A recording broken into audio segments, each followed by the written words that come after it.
Shopping centres are always going to be unpredictable environments. Maybe really busy, maybe quiet and echoey.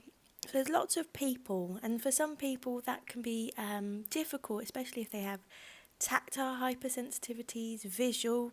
All of the movement is creating more visual stimulation. Proprioception, so maybe people might bump into them or walk past them, brush past them. This is all extra body awareness. Lots and lots of sounds as well.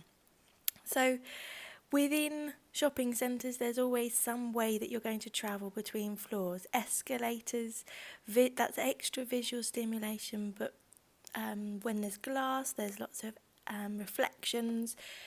Vestibular, as we're travelling up the escalator and away and then stepping off onto a solid platform from a moving platform.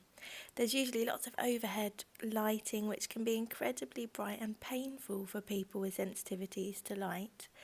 The glass also doesn't help with that, so most of the shop fronts will have glass fronts and reflect the light within the space. This flooring's incredibly patterned, so there's the marble with the black and the contrasting colour, and this can be distracting for some people. It can be really exciting for other people who are seeking that visual information. All of the shops are going to have different visual displays, they're going to have different smells, lots of sounds, maybe music coming out of them, so there's lots of extra stimulation from any of the shops that you're walking past.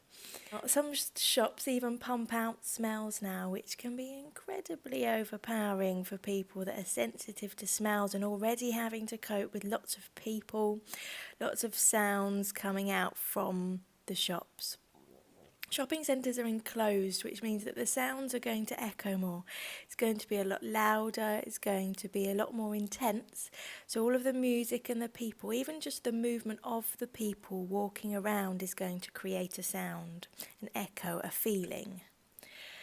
Coming back down the escalator, again, difficult for people with vestibular hypersensitivities, especially when people walk past you or brush past you.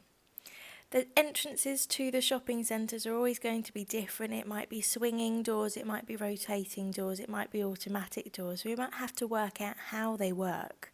And usually these are reflective and glass or light surfaces. As you're travelling around shopping centres, there's going to be areas that are enclosed, so it might seem darker, but the lights overhead are a lot more lower, which can make it seem to be a bit darker. As we move from the dark spaces to the light spaces and light spaces to dark spaces, sometimes it can be difficult to make that transition visually, but also through sound and also through feeling, and how that difference is going to be processed by our brain. Smells when we're inside become a lot more intense. Soon as we step outside, those smells are within the environment and effectively can float around endlessly. When we get outside, everything opens up. It's a lot easier for us to be outside when we have sensory difficulties. Natural sounds, natural smells, natural visual stimuli tend to calm down our bodies a lot more than artificial sensations. So if you are in a shopping centre, just consider that if there's an outside space, maybe go and have a break and just explore the outside for a bit longer.